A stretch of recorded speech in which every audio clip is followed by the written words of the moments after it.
नमस्कार लोराज किचन को बहुत बहुत स्वागत। आज आम हेरा पंचमी उपलक्षे बनैबा मालपुआ। तो चलतु डेरी न कर भिडियोटी स्टार्ट करवा।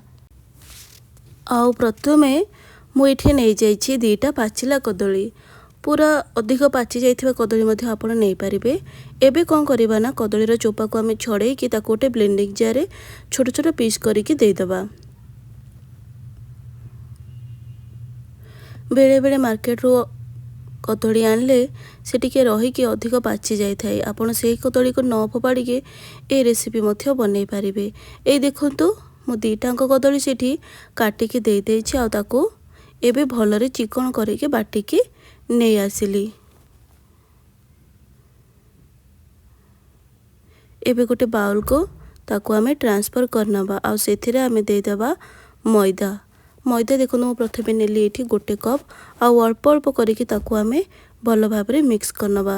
एका संगे देबानी अल्प करके देबा ताकि से बहुत भलरे मिसी पारिबो।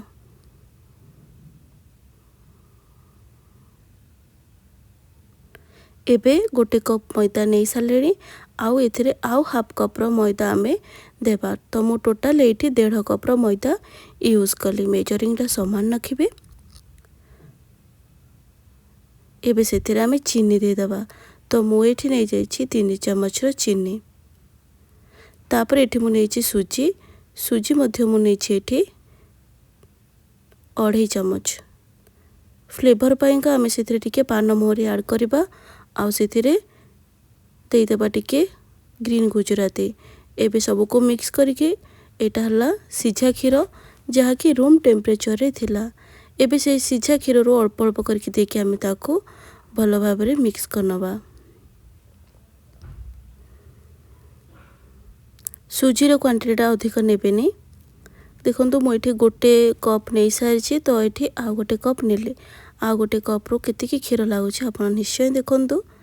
ए बैटरटा बेसी बहलिया बिल्कुल भी करेंगे से टिके पानी हेकी रहिबो। तो टोटल एठी मते 2 कप रो क्षीर लागिगला। आ आपण देखि पारुथबे केते बैटर कंसिस्टेंसी एबे एतके रे ही अछि।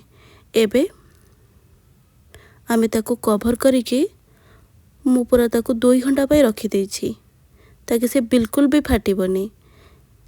से भीतर आमे सीरा को प्रस्तुत करनबा। तो मु एठी देली गोटे कप रो चीनी आउ देली 3 कप रो पानी। मेजरिंग कप नथिले जे कोनोसी ग्लास किंबा चाहा पिया कप मध्य आपण नहीं पारिबे। गैस फ्लेम को हाई रे रखी कि आमे हाको केवल फुटेई दबा। एथिरे हमको तार बनेबार किछि भी आवश्यक नहीं। केवल टिके आम हाथ को जेमती अठाळिया लागुथबो सेतकी दरकार। फ्लेवर पाइंका मु टिके केसर आ ग्रीन गुजराती सेथिरे दे देली। ए देखंतु एबे हमर रेडी हे गलानी। ताको आमे साइड करनबा आउ बैटर पाखक जीवा। जदि एठी आपन को बैटरटा टिके भी बहलिया लागुछि ताले मध्ये आपण आउ टिके क्षीर ऐड कर देबे। सिझा क्षीर नेबे जाके रूम टेम्परेचर रे थिला। एबे देखंतु तार कंसिस्टेंसी म आपन को बारंबार देखौछि केते फ्लोइंग कंसिस्टेंसी पूरा रहिबो। तो तेल को आमे चेक करबा। देखंतु बैटर टिके पकेले से संगे संगे उठुनी टिके समय परे उठुछि ता माने तेल हमरो प्रॉपर गरम अच्छी मालपुआ बनेबा पाइंका। मु आपन को आउथरे भी देखि देली माने तेलटा गरम हैला परे गैस रो फ्लेम को आपण लो टू मीडियम रखी के एमती बैटर को कोटे माने मझी रे ही देबे। तापर ताको संग संग छुईबेनी आउ टिके डिस्टेंस रे रखी के देबे। ऊपर एमती ऑयल टिके ऊपर को तार दे दउथबे आउ सेरा आपे आपे देखंतु टिके समय परे भासी आसीबो। जेतो बळे आपण बैटरटा दे सारिबे बैटरटा देला बेलू गैस फ्लेम मीडियम रे थिला किंतु दे सारा परे आपण लो रे कर देबे ताकि पिठार मझी पोर्शनटा मध्ये भलरे सिझिबा दरकार।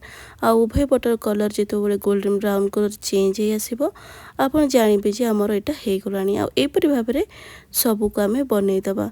आ ये मालपुआ गरम अछि जदि सिराटा आपण को टिके ठंडा हे जाइथिबो तल ताको मध्ये गरम कर देथिबे।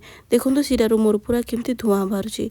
तापर मालपुआ को सेथिरे पके के आमे 2 मिनिट एमती डिप करके रखिबा।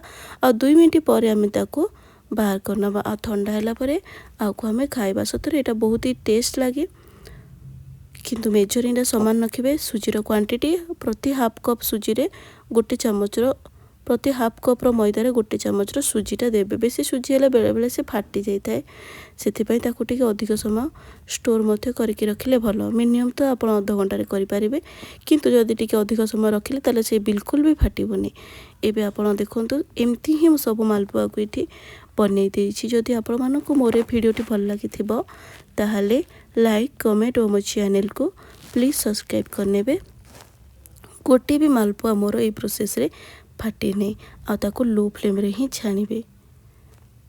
तो आज इतिकी नमस्कार। जय श्री जगन्नाथ।